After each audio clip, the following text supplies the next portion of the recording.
How's it going, guys? Rhino here, and we are back to attack one of Riley Dennis's videos where he talks about how trans women are not biologically male. Before we get into this, though, I want to state that in the video, he mentions a few sources. These sources are not peer-reviewed, so these sources cannot be taken seriously. So most likely I won't even be responding to any of the sources, as I don't respond to non-peer-reviewed sources. But what else do you expect from an SJW moron like Riley? I know there are people who don't think being transgender is a thing, and this video is not for them. Typically, the argument isn't that transgenderism isn't a thing, it's actually that transgenderism doesn't actually mean you are changing from one gender to the other, because most people use gender as a reference to the biological sex of which one person is. So if someone dresses and acts like the opposite gender, that doesn't make them the opposite gender. Therefore, it's not that trans people don't exist, they absolutely exist, and most people will admit that, including the idea of gender dysphoria. The issue is that just because you even get a surgery does not make you a female. We base gender off of biological sex, which is based off of your chromosomes, so you're either XX or XY, or an attempt to be XX or XY, which is a birth defect, and so you are either male or female, and you cannot change from those. This video is for the people who say, yes, trans women are women, but they are still biologically male. Because while their intentions might be good, the impact that these words have is actually very harmful. And I believe it's harmful to say that all white people are racist, all cis people are transphobic, and all men are sexist. Did you come out against the people who are your friends who are saying these things? I highly doubt it. Trans women are not male, and saying that they are allows some people to justify the mistreatment of trans people. If I were to look at Caitlyn Jenner's or even your chromosomes, I would see XY chromosomes, which means that you are male. Even though you both identify as trans and Caitlyn Jenner is a trans woman, Caitlyn Jenner is a biological male because he has XY chromosome. Now, by default, I do not disrespect Caitlyn Jenner because he has done nothing, actually she has done nothing, to offend me or lose my respect, and her expectations are not unbelievable like a lot of the trans YouTubers you see. Therefore, I will typically refer to Caitlyn Jenner as a she, even though I know she is a biological male. It also should be noted that we have different ideas of what is harmful to trans people. You think it's harmful that I identify them by their actual biological sex. I think it's harmful that you try to change the entire society to fit by these small percentage of people's feelings. So I'm going to assume that you already really believe that trans women are women. If you don't believe that, this video isn't meant to convince you. Maybe instead of leaving an angry comment, you could go do some research into what it means to be transgender. Oh, I know what it means to be transgender. I actually know someone who is a transgender who is very, well, relatively close to me, because they are an actual transgender. They're not a transtrender like you who does it just to be unique and cool nowadays. They do it because they actually have gender dysphoria and are very uncomfortable in their own bodies. I know more about being trans than you do, Riley, yet I know that it also means that they're not actually trans. They're not actually the other gender. They could be transitioning or they're trying to transition between the two genders, but that doesn't mean they ever become a biological male or female. It means they stay whatever gender they actually were. I will leave some links in the description to some very good resources to get you started. Alright, so let's say that you're trying to be a good ally to trans people and you heard that sex and gender are two different things. Sex is biological and gender is a social construct. That's not entirely true. Sex and gender are two different things, but they're both partly social constructs, just in different ways. For a long time, gender has been assigned to people based on their perceived sex. Actually, gender is never assigned. It is simply identified. You see, we already have definitions for what it is to be male and female, and these fit into evolutionary biology on how there's the sexual dimorphism required to continue the species. So males have sperm and they inseminate the female's eggs in order to reproduce. This has been inside of our nature and the nature of many animals for millions and millions of years.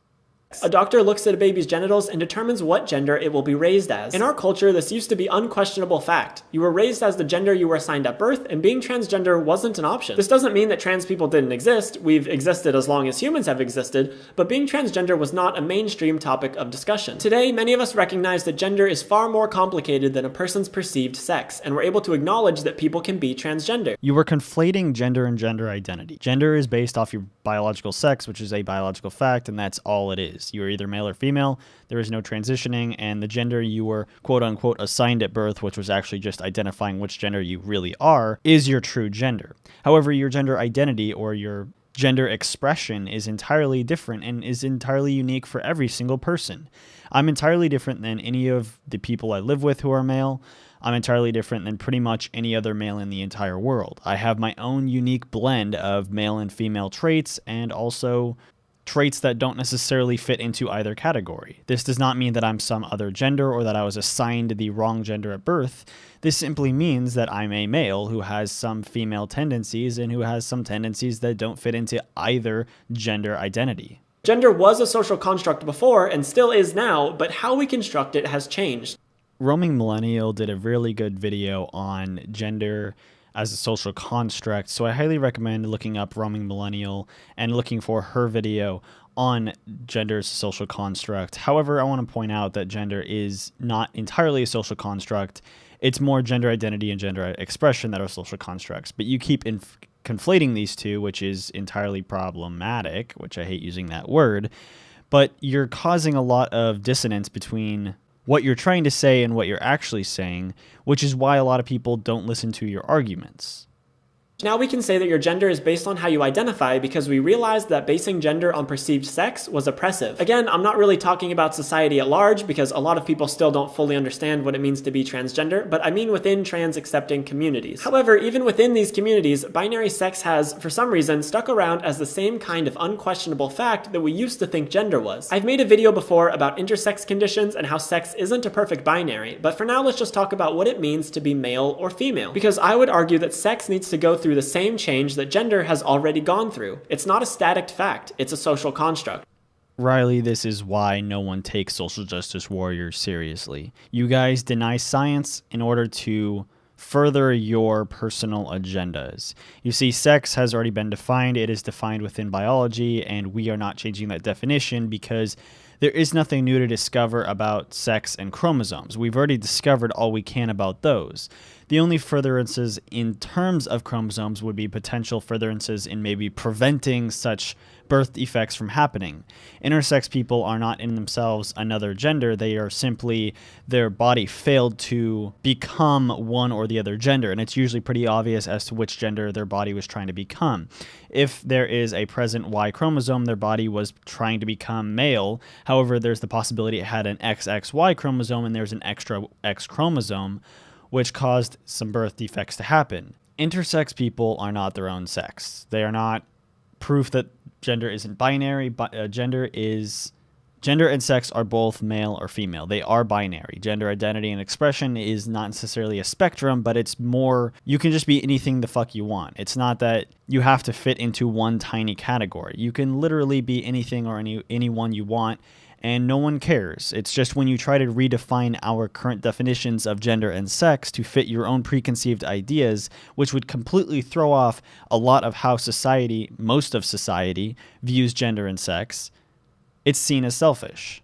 I'm sure that some people are having this knee-jerk reaction that sex is based on biology and you can't change a person's biology, but that's exactly what we used to say about gender. Sex is a way of categorizing humans based on a combination of a few traits: chromosomes, genitals, gonads, hormones, and secondary sex characteristics like facial hair or breast development. Most people never have their chromosomes tested. They're not tested at birth and they're not tested at regular checkup. Yes, most chromosomes are only tested when there are signs that someone is intersex or has some birth defect on their sex chromosomes. They want to test it so they know exactly which syndrome they're suffering from so that maybe they can find some help or care in the future.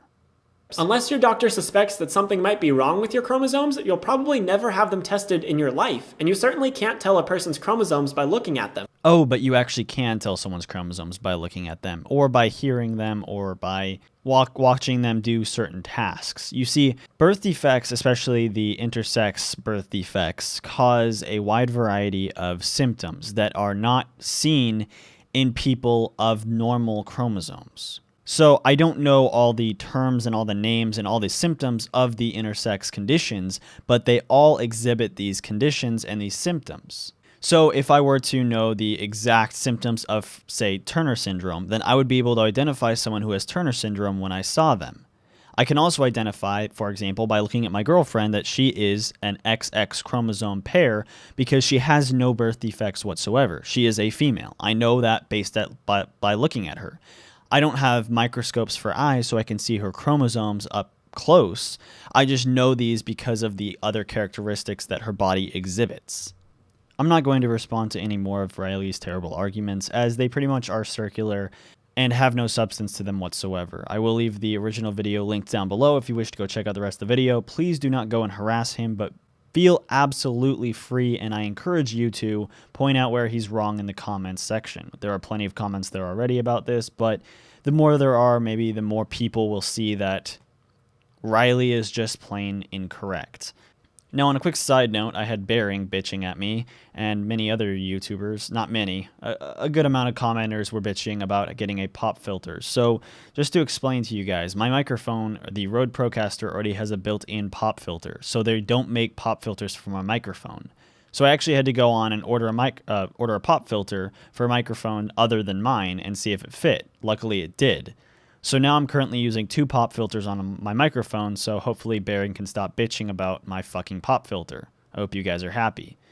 That's about it for this video, guys. Thank you so much for watching. Be sure to comment, rate, and subscribe, and as always, have a nice day.